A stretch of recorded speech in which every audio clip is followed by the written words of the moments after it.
யேசபேல் ஒரு மயக்கும் விபச்சார ஆவி ஜெஹூவான் வந்ததும் அவள் கூடுதல் அலங்காரம் செய்துவிட்டு ஹாய் ஆண்டவரை போற்றுங்கள் என்றாள். அல்லேலூயா. தேவாலயத்தில் யேசபேல்கள் உள்ளனர், ஆனால் கடவுள் தூங்கவில்லை.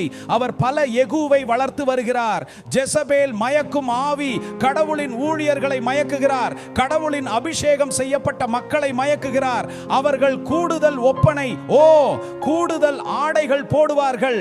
அவர்கள் தங்களை நோக்கி மக்களை ஈர்க்க விரும்புகிறார்கள். அவர்கள் எப்போதும் வெளிச்சத்தில் இருக்க விரும்புகிறார்கள்.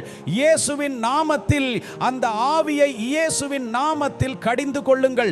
இன்று மதியம் யேசபேலின் ஒவ்வொரு ஆவியையும் வெளியேற்று. ஆஹா, இது ஒரு மயக்கும் விபச்சார ஆவி. ஆனால் இப்போது எலியா, நீ சீதோனுக்கு சென்று அந்த யேசபேலையும் பாகாலையும் தோற்கடித்து விடு.